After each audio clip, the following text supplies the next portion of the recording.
চলো। রুটি তো শেষ মোহনা, পেট তো ভরে নাই। ভরে নাই? আমার তো ভরছে।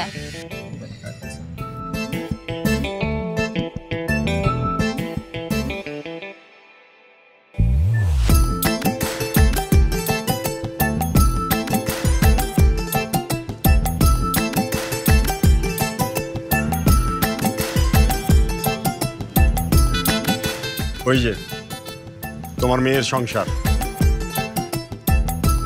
চলো না, খাবারগুলো ওদের সাথে একটু ভাগ করে খাই।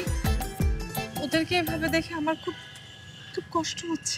মমতা, আমরা এখানে মায়া দেখাতে আসিনি, আমরা এসেছি ওদের ওই কাটা ঘায়ে নুনের ছিটা দিতে, ঠিক আছে? আর শোনো, আমরা এখন দুইজনে এই জায়গায় বসে এই পোলাও, বিরিয়ানি, মাংস যা কিছু আছে সবকিছু মজ করে খাবো, ঠিক আছে? আর ওদেরকে বোঝাবো বাড়ি থেকে চলে আসার যন্ত্রণা কতটুকু। ড্রাইভার, আমাদের দুইজনের জন্য টুল আর এক বোতল পানি নিয়ে আসো।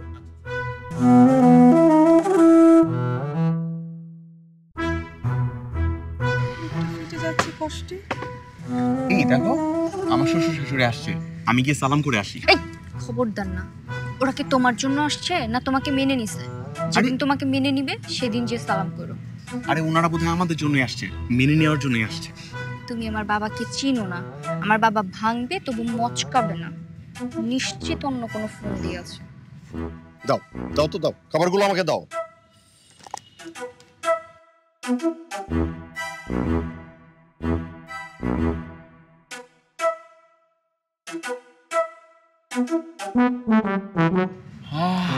খাবার থেকে কি সুন্দর স্মেল আসতেছে, মনে হয় খাবারগুলো আমাদের দুইজনের জন্যই আনছে, কিন্তু লজ্জায় বলতে পারতেছে না।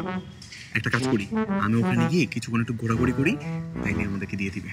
এই হ্যাঁ কোথাকার, ছি ছি ছি ছি, কুকুর বেড়ালো তো তোমার থেকে ভালো হয়। হ্যাঁ, এত নির্লজ্জ কেন তুমি?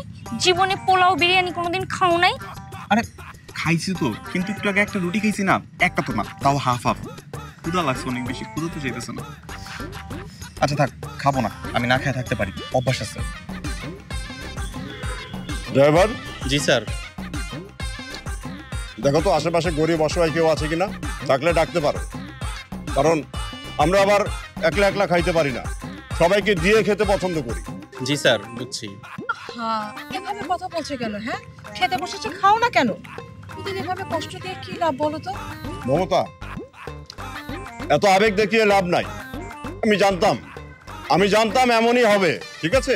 গাছতলায় থাকবে আর ওই একটা রুটি অর্ধেক করে খাবে। এরকম এই পোলাও, বিরিয়ানি, মাংস না, এগুলো আর কোনোদিনই কপালে জুটবে না। শোনো, তুমি চিৎকার করে বলো, এসব পোলাও বিরিয়ানি আমরা খাই না।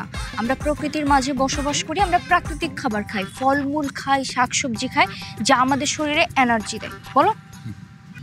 মোহনা, আমরা ওইসব তেল চর্বিযুক্ত খাবার টাবার খাই না, আমরা একদম প্রাকৃতিক খাবার খাই।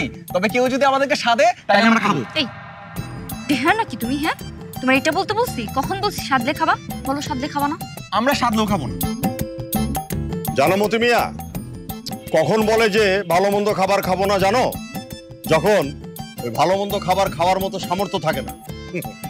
আবার আজকালকার ছেলে মেয়েরা কথাই কথাই বলে পালিয়ে বিয়ে করব, গাছতলায় থাকবো, একটা রুটি অর্ধেক করে খাবো। তারপর যখন ওই গাছতলায় এসে না বাস্তবতা বুঝতে পারে, তখন কি বলে জানো? তখন বলে আঙ্গুর ফল টক। জি স্যার, বুঝছি।